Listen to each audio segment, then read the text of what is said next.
कि हमने क्या करना है, सिंपली कंटेंटफुल पे जाना है। अब मैंने बोला था ना कि ये जो CMS होते हैं इनका डैशबोर्ड ऑलरेडी बना होता है, मतलब इनकी UI ऑलरेडी से बिल्ट इन होती है। हमें वहां पे जाके अपना डाटा अपनी मर्जी का हम सेव कर सकते हैं और उसी डाटा को हम गेट भी कर सकते हैं जिस तरह का डाटा हमें चाहिए होता है। अच्छा, अब हर CMS का एक वेबसाइट होगी जहां से हमें सारी उस CMS की डिटेल देखनी है। तो जैसे ये एक CMS है कंटेंटफुल, इसकी सारी डिटेल डेफिनेटली इसकी डॉक्यूमेंटेशन से हम देखेंगे कि कैसे इसको कनेक्ट करना है और वो सारी चीज़ें। लेकिन सबसे पहले इसके ऊपर आप लोगों ने आना है और यहाँ पे आगे अपना अकाउंट वगैरह साइन अप कर लेना है। अच्छा, साइन अप करेंगे अकाउंट, तो जस्ट लाइक मैं यहाँ से लॉगिन करने की ट्राई करता हूँ। अगर मेरा ऑलरेडी इस पर अकाउंट हुआ तो वो उसको लॉगिन कर देगा। इसी तरह आप लॉगिन विद जीमेल कर लें या गूगल, या फिर मैनुअली पासवर्ड वगैरह लगा के आप साइन अप कर सकते हैं।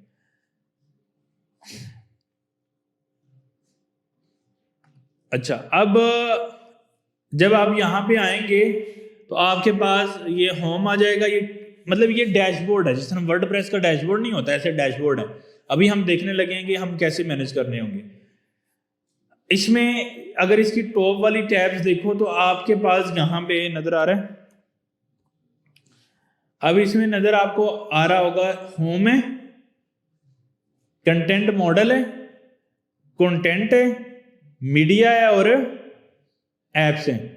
अच्छा, एप्स में क्या है कि जिस तरह आप लोगों ने देखा होगा वर्डप्रेस के अंदर एक तो वर्डप्रेस अपना काम करता है, एक वो हमें प्लगइन बनाने की इजाजत देता है कि आप उसकी फंक्शनैलिटी को मजीद इंक्रीज कर लो। तो जिस तरह वर्डप्रेस पे प्लगइन होते हैं, ऐसे कंटेंटफुल में एप्स होती हैं। तो आप नई एप्स इंस्टॉल कर सकते हैं, किसी ने कोई पहले से काम किया हुआ है उसको यूज करके फर्दर अपने आप कंटेंटफुल की फंक्शनैलिटी को मजीद इंक्रीज कर सकते हैं। सही है। अच्छा, फिर जो होम टैब है उसमें बस वो टूर दे रहा है कि ये सारी चीज़ें हैं, ये डिटेल है। इस पर जस्ट डॉक्यूमेंटेशन है और स्टेप्स हैं कि आपने पहले अपना मॉडल बनाना है, फिर एंट्री बनानी है, फिर आपने अपने कोड के साथ कैसे इंटीग्रेट करना है, उसकी make your first API call and retrieve content. वो कहते हैं कि आपने API की कॉल कैसे करनी है, उसकी डॉक्यूमेंटेशन। डेफिनेटली अगर ये बैकएंड सर्वर मैनेज कर रहा है, डेटाबेस मैनेज कर रहा है, हम डाटा ऐड कर रहे हैं, हमने अपने सिस्टम से तो API के साथ उसको कनेक्ट करना है ना, अपनी फ्रंट एंड के साथ। तो उसकी डिटेल वगैरह यहाँ से देखनी है। तो ये 3-4 चीजें हैं। एक, आपने नंबर 1 स्ट्रक्चर बनाना है, कंटेंट एंट्री डालनी है, API कॉल करनी है, और API को आप कंज्यूम कैसे करोगे वो देख सकते हैं। यहाँ से आपको वो कोड दे रहा है कि आपने अपने सिस्टम के साथ इसको कैसे इंटीग्रेट करना है, सो ऑन। अभी हम इसको देखते हैं, इसका मतलब क्या है। अच्छा, जब एक टैब तो होम है, उसमें कुछ भी नहीं है, जस्ट स्टेप बता रहा है वो कि आप इसको कैसे यूटिलाइज कर सकते हो कंटेंटफुल को। अच्छा, एक टैब है मीडिया। मीडिया का मतलब ये है कि आपने अगर पिक्चर्स भी अपलोड करनी है कंटेंट में। देखो ना, हम अपनी वेबसाइट पे यहाँ पे जब मैं आपको दिखा रहा था तो यहाँ पे अगर आप देखो तो यहाँ पे एक पिक्चर्स लोड हो रही हैं, ठीक है। अब ये जो पिक्चर्स हैं, अगर ये भी आप डायनामिक करना चाहते हो, मतलब अगर मैं किसी पिक्चर को डिलीट कर दूं वो इस स्लाइडर में से निकल जाए, किसी पिक्चर को ऐड कर दूं वो स्लाइडर में आ जाए, तो उसके लिए मुझे डेफिनेटली कुछ कंट्रोल चाहिए जहां से मैं पिक्चर्स अपलोड कर सकूं। तो वो पिक्चर्स अपलोड करने के लिए मुझे कंटेंटफुल यहाँ पे ऐड एसेट करने का ऑप्शन दे रहा है।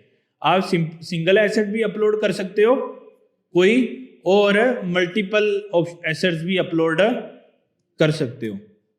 तो यहाँ पे आप किसी किस्म के भी पिक्चर, वीडियो, ऑडियो भी अपलोड कर सकते हो कंटेंटफुल पे, और वो हमें नेक्स्ट स्टेज पे हम उसको लोड करके डिस्प्ले कर लेंगे।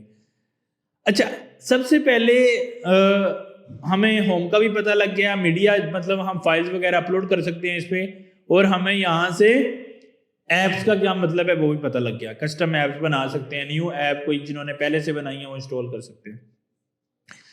यहां पे है 2 ऑप्शन, कंटेंट मॉडल और कंटेंट।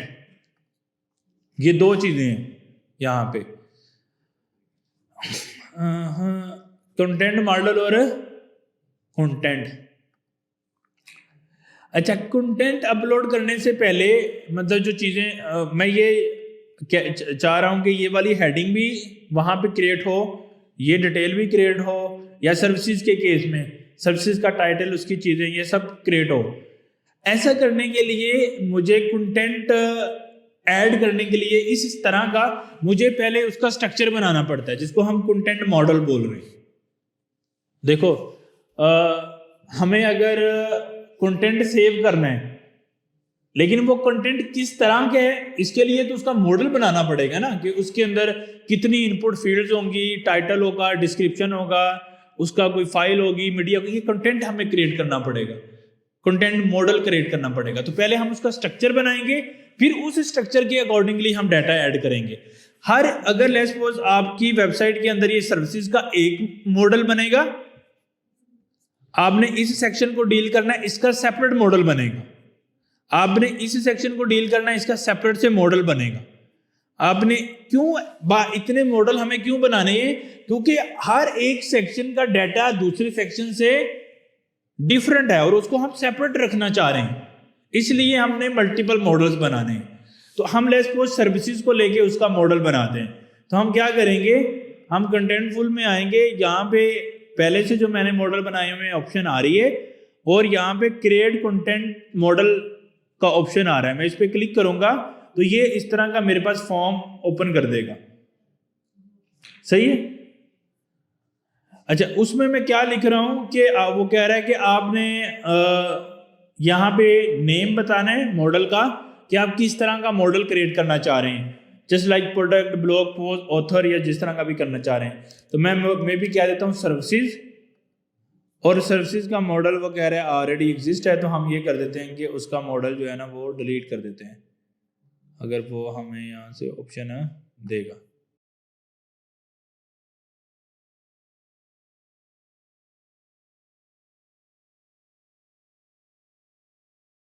चलो हम नाम चेंज कर लेते हैं, हम इसको प्रोडक्ट्स कह देते हैं। वो कह रहा था उसकी एंट्रीज भी डिलीट करो।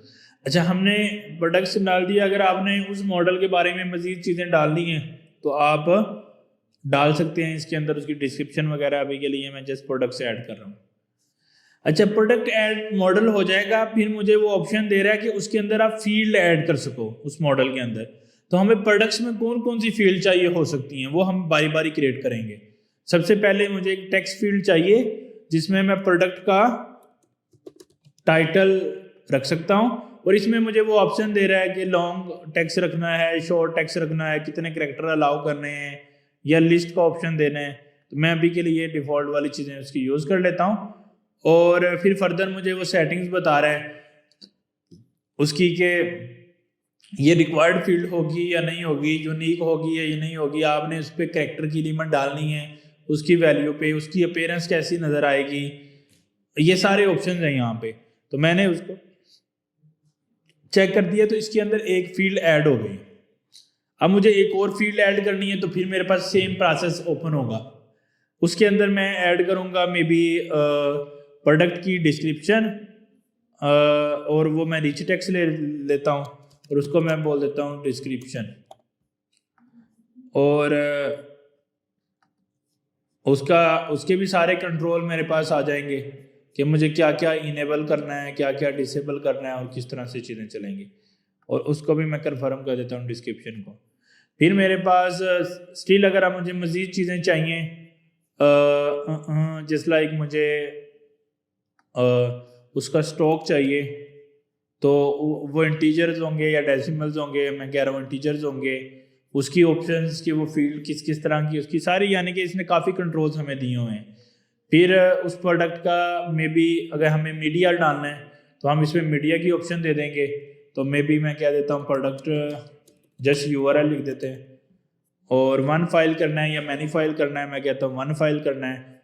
उसकी सारी ऑप्शन जो हम उसमें देना चाह रहे हैं, ये आ गई। तो अब मैंने मल्टीपल टाइप्स की चीज़ें इसमें डाल दी हैं, और मैंने इसमें सेव कर दी हैं। तो ये एक मॉडल बन गया मेरे पास प्रोडक्ट्स का। तो कंटेंट मॉडल में आ रहे हैं, तो मेरे पास प्रोडक्ट्स का मॉडल आ गया है। उस प्रोडक्ट के मॉडल में ये 4 चीजें टाइटल, डिस्क्रिप्शन, स्टॉक और यूआरएल आ रहा है। सही। अब मतलब आप ये देखो ना कि अगर आपने किस तरह का डाटा स्टोर करना है, वो डाटा स्टोर करने के लिए भी मेरे पास ऑप्शन है, मैं अपनी मर्जी से उसका स्ट्रक्चर बना सकता हूं। तो मैंने प्रोडक्ट सेव करनी है तो मैंने उसका अपनी मर्जी से स्कीमा डिफाइन कर लिया, इसको हम स्कीमा भी मानते हैं या मॉडल बोलते हैं। तो हमने स्कीमा या मॉडल डिफाइन करने का हमें CMS खुद से ऑप्शन दे रहा है। अब कंटेंट वाली टाइप में जब मैं जाऊंगा ना तो मैं कहूँगा ऐड न्यू एंट्री, तो वो मुझे यहाँ पे मेरे सारे मॉडल्स दे देगा। तो हमने क्या क्रिएट किया था, प्रोडक्ट। अब मैं उस प्रोडक्ट में जा रहा हूँ तो वो कह रहा है कि टाइटल जो है ना वो रिक्वायर्ड फील्ड है, आप इसमें डाटा एंटर करो। मे बी मैं उसको कहता हूँ कि iPhone 15 Pro Max, ये मेरे पास कोई प्रोडक्ट है, और उसकी डिस्क्रिप्शन अगर आप यहाँ पे उसका, हमने इसको बोला था ना कि ये रिच टेक्स्ट होगा, ये डेटा टाइप होगा, तो उसकी ये सारी मुझे ये ऑप्शन दे रहा है कि आप उसमें कौन सी डाटा डाल सकते हैं। मे बी मैं उसको बोल देता हूँ कि iPhone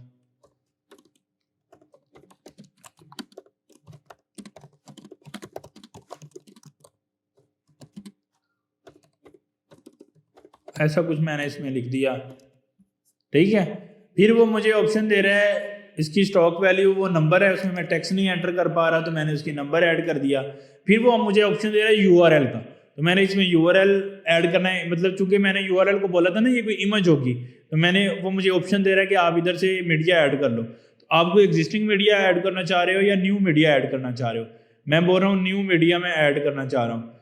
और उस मीडिया को वो कह रहा है कि उसका टाइटल, डिस्क्रिप्शन क्या होगी, और उस मीडिया को आप चूज कर लो यहाँ से।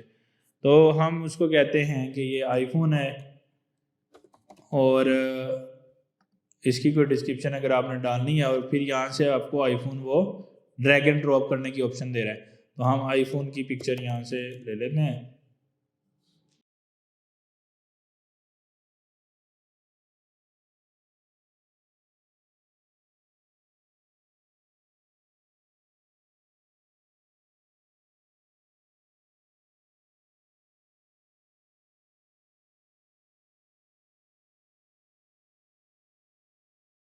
अच्छा जी, उसके बाद मेरे पास ये पब्लिश्ड चीज़ें आ गई। तो अब मैंने यहाँ से इसको अगेन पब्लिश कर दिया।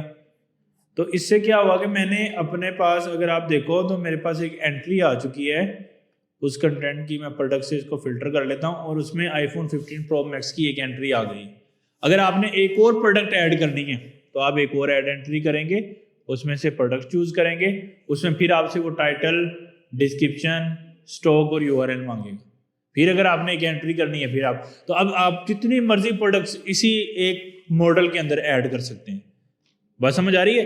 अब आपने जिस तरह प्रोडक्ट्स का डाटा क्रिएट किया, इस तरह आप सर्विसेज का करना चाहते हो। अब सर्विसेज का डाटा क्या मैं प्रोडक्ट में क्रिएट कर सकता हूं? प्रोडक्ट वाले मॉडल में नहीं कर सकता ना, इसलिए मुझे सर्विसेज का एक सेपरेट मॉडल बनाना चाहिए। तो वो मॉडल बनाने के लिए मैं यहाँ पे आऊँगा, जिस तरह मैंने ये सर्विसेज का मॉडल बनाया है, उसमें टाइटल, डिस्क्रिप्शन, उसकी इमेज वगैरह, वो मैंने 3 चीज़ें ऐड कर दी और उसको यहाँ पे शो भी कर दिया। मतलब वो 3 चीज़ें यहाँ पे हैं। अब मैं उसकी बेस पे यहाँ से एंट्री कर सकता हूँ सर्विसेज के अंदर। इसी तरह अगर मुझे मे बी ब्लॉग्स ऐड करने हैं तो ब्लॉग का मुझे सेपरेटली बनाना पड़ेगा कंटेंट। तो हर कैटेगरी का जिस तरह का आपने डाटा स्टोर करना है CMS में, उसका आप पहले एक मॉडल बनाओगे, उस मॉडल के बाद उसमें फिर डाटा की एंट्री करोगे।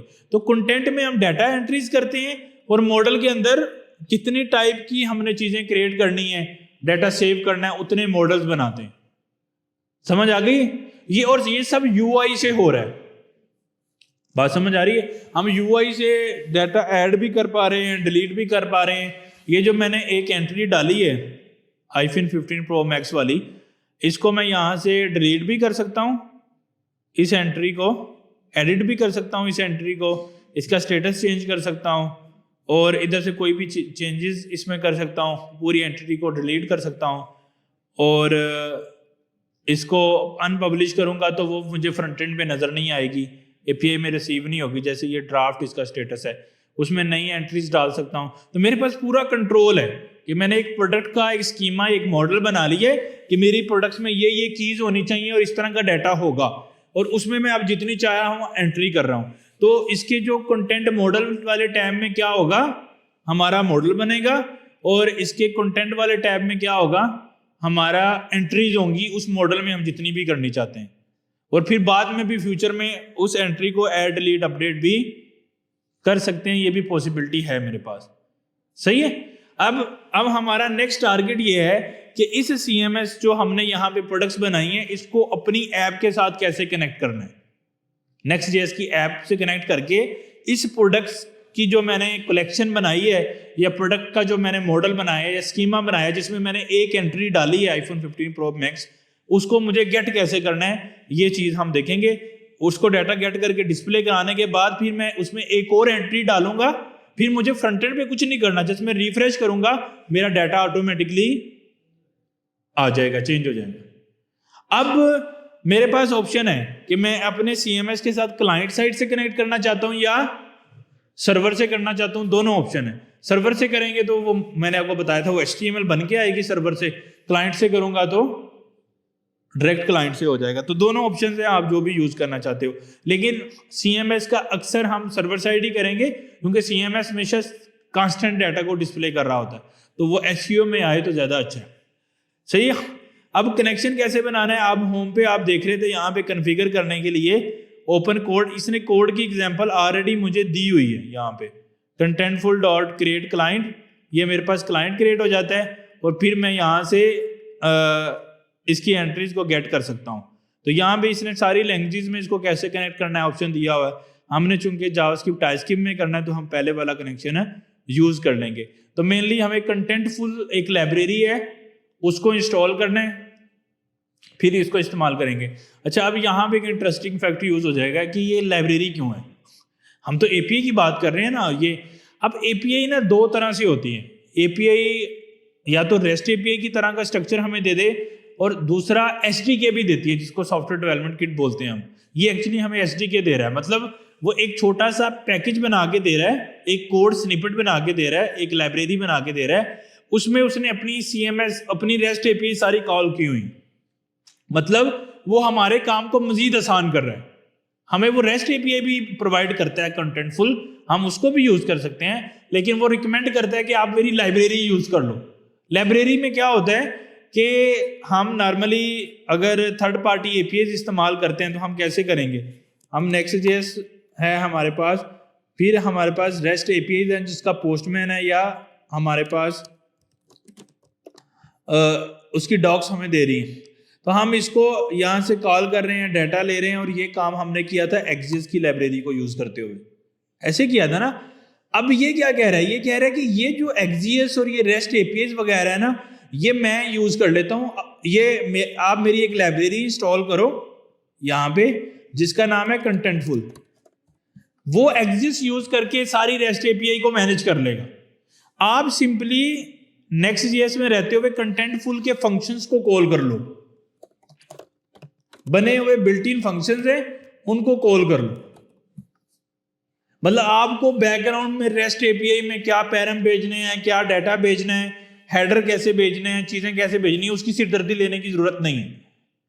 अच्छा, वो REST API भी देता है, डायरेक्टली हम REST API भी लगा सकते हैं, लेकिन वो कहता है कि जो लाइब्रेरी में आपको दे रहा हूं कंटेंटफुल की, आप उसका इस्तेमाल करोगे तो ये बिहाइंड द सीन वाली चेंजेस जो है ना वो मैं खुद से डील कर लूंगा, आपके लिए मजीद आसानी हो जाएगी।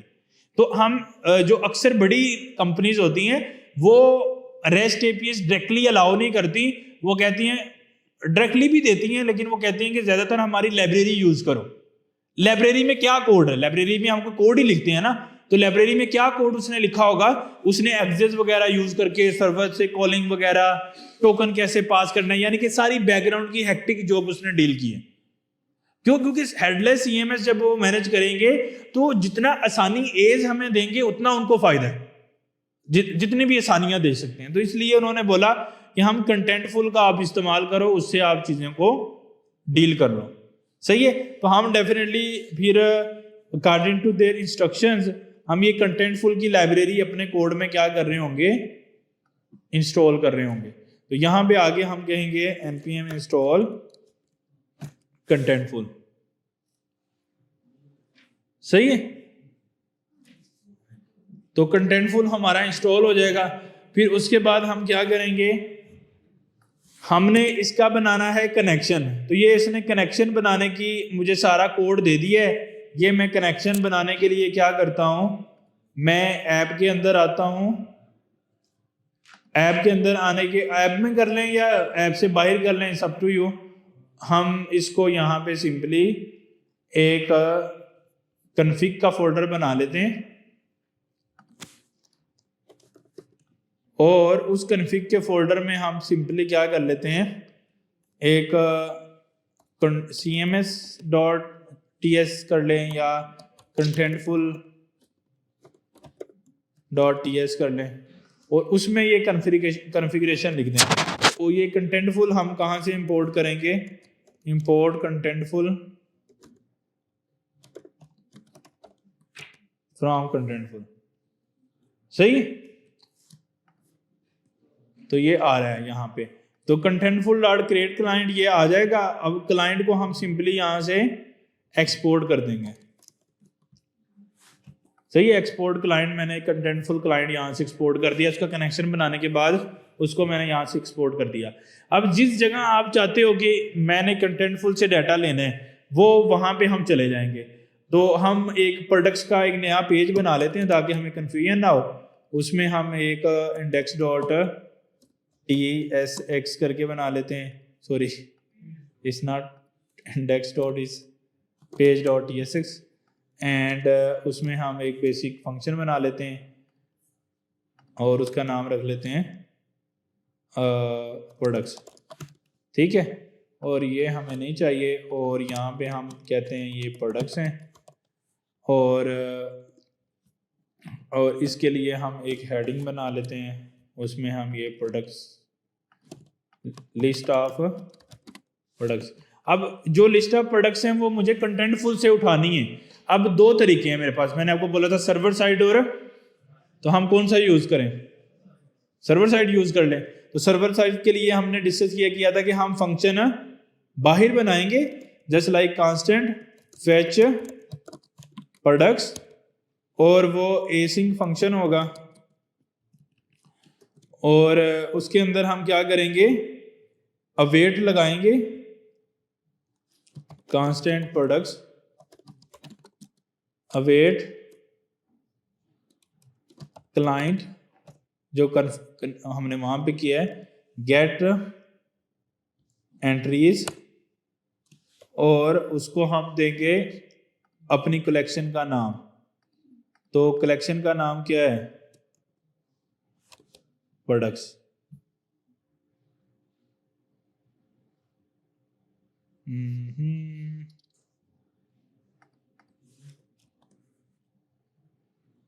चलो मैं देखता हूँ इसको, इसका टाइप क्या है। फिर वेट लगा के यहाँ से हम सिंपली उसको लॉक कर लेते हैं कि हमें क्या प्रोडक्ट्स आ रही हैं जो हमें कंटेंटफुल दे रहा है, और उसको हम डेफिनेटली इस पेज को हमें क्या बनाना पड़ेगा, एसिंक, और यहाँ पे हम इसको कॉल कर लेंगे डाटा अवेट फेच प्रोडक्ट्स, और उसके ऊपर फिर हम नीचे लूप चलाएंगे। तो अभी के लिए जब हम कंसोल देखना चाहते हैं कि क्या आता है,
अच्छा जी, डाटा अब आ रहा है मेरे पास और उसके अंदर प्रोडक्ट्स में एक एरे आ रही है और टाइप की, और उसमें आइटम्स आ रहे हैं। आइटम्स में आगे फिर मेटा डाटा, सीज फील्ड्स वगैरह आ रही हैं, और कुछ डाटा की पेजिनेशन के लिए लिमिट्स वगैरह की कीज़ आ रही हैं। तो सिंपली उनको हम रीड कर लेते हैं। प्रोडक्ट स्टार फील्ड्स,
स्टॉक भी आ गया है। उसके बाद और हमने क्या डिस्प्ले किया था, डिस्क्रिप्शन वगैरह, वो भी हम कर सकते हैं। तो अब जो भी मुझे वहाँ मैंने एंट्री की थी वो मुझे यहाँ पे उसका टाइटल भी आ रहा है और डिस्क्रिप्शन भी आ रही है। अब मैं चाह रहा हूँ कि इसका टाइटल वगैरह चीज़ें चेंज हो जाएं वहाँ पे, तो मैं सिंपली यहाँ पे आऊँगा, अपने कंटेंट में आऊँगा, प्रोडक्ट के अंदर। तो आईफोन 15 को मैं कह रहा हूँ कि 14 हो जाए, तो मैं यहाँ पे 14 कर दूँगा 15 की जगह पे, और इसको पब्लिश चेंजेस करूँगा। तो अब मेरे पास यहाँ पे 14 हो गया है। तो मैं अपनी वेबसाइट पे आता हूँ, वहाँ अगर रिफ्रेश करूँगा तो ये 14 नज़र आ रहा है। तो ये फ़ायदा हो रहा है कि वहाँ से मैं कंटेंट चेंज कर रहा हूँ तो यहाँ नज़र आ रहा है। अब मैं यहाँ से एक और एंट्री करता हूँ, लाइक ये वाली, और इसको बोलता हूँ सैमसंग S23 अल्ट्रा। सेम ही डिस्क्रिप्शन डाल देते हैं, स्टॉक उसका डाल देते हैं, और मीडिया अगर अपलोड करना है या एग्जिस्टिंग मीडिया चूज़ कर लेते हैं यही, और इसको कर देते हैं पब्लिश। अब मैं पब्लिश करूंगा तो मेरे पास एक S23 अल्ट्रा है, लेकिन अभी मेरे पास यहाँ पे एक ही एंट्री आ रही थी। तो अब मैं जैसे ही यहाँ पे रिफ्रेश करूंगा तो मेरे पास 2 एंट्रीज आने लग जाएंगी। सही है। तो CMS का फायदा नजर आ रहा है ना कि मैं जितनी एंट्रीज वहां कर रहा हूँ मेरी वेबसाइट पे ऑटोमेटिकली वो डिस्प्ले भी हो रही हैं। मैं उस एंट्री को डिलीट कर सकता हूँ, अपडेट कर सकता हूँ, चेंज कर सकता हूँ। तो कोड क्या किया, कोई ज्यादा कोड नहीं किया। अगर मैं आपको दोबारा से दिखा दूं, यहाँ पे मैंने एक फेच प्रोडक्ट का बनाया है। ये हमने कल भी किया था जब हमने API को कॉल किया था। उसमें बस API, ये मैंने गेट एंट्रीज करके, ये फंक्शन है जो कि मुझे कंटेंटफुल का क्लाइंट प्रोवाइड करता है, उससे मुझे प्रोडक्ट्स मिल रहे हैं। तो मैंने प्रोडक्ट्स डॉट आइटम यहाँ से रिटर्न कर दिया है, तो वो मुझे डेफिनेटली यहाँ पे डाटा में मिलेंगे। उस डाटा के ऊपर मैंने लूप करा के उसको डिस्प्ले कर दिया है। अब ये क्लाइंट कहाँ से मुझे मिल रहा है, ये मैंने खुद से एक अपनी फाइल में बनाया है, और उसके ये क्रेडेंशियल वगैरह मुझे कंटेंटफुल ने दिए थे। सेम मैंने वही कोड कॉपी पेस्ट यहाँ पे कर दिया। सही है।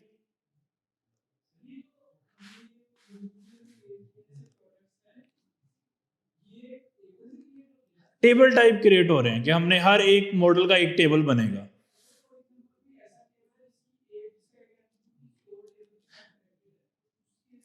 नहीं, ऐसे नहीं, इसमें वो लिंक्स वगैरह नहीं है, ये हर मॉडल सेपरेटली वर्क करेगा। इसलिए तो मैं बोल रहा हूँ कि ये फुल फ्लैश सिस्टम नहीं होता।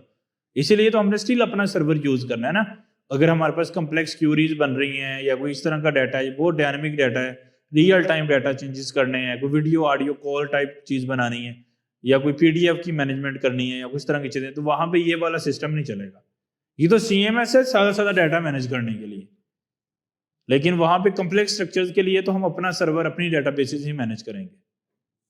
सही है। वो हम पाइथन में भी बना सकते हैं, Next.js में भी बना सकते हैं, नोड में भी बना सकते हैं, वो हमारे पास ऑप्शन है। लेकिन अल्टीमेट हमें ये जो हमने डायग्राम बनाई थी उसके मुताबिक हम कंटेंटफुल भी इंटीग्रेट कर पा रहे हैं, हमने थर्ड पार्टी एपीआईज भी लगा के देख ली हैं, हमने कंटेंटफुल भी लगा के देख ली है। तो अब ये वाला चीज़ें बस हमारे पास पेंडिंग है, बाकी सारी चीज़ें जो हैं वो ऑटोमेटिकली डन हो चुकी हैं। सही, ऑल गुड, किसी को कन्फ्यूजन कोई क्वेश्चन हो? अब आपका काम ये है कि आप कंटेंटफुल पे जाएंगे, आपको हम असाइनमेंट दे देंगे जिसके अंदर आपने वहाँ पे ब्लॉग्स की एक मॉडल ब्लॉग का बनाना है, उसके अंदर टाइटल डिस्क्रिप्शन उसकी चीज़ें वो हम यहाँ से आप अपलोड करोगे ब्लॉग, तो आपकी वेबसाइट पे शो होने चाहिए। फिर एक इसी तरह प्रोडक्ट्स का बनाना है, इसी तरह सर्विसेज का बनाना है, ताकि आपका कंसेप्ट क्लियर हो कि CMS कैसे बनता है, उसको कनेक्ट कैसे करना है।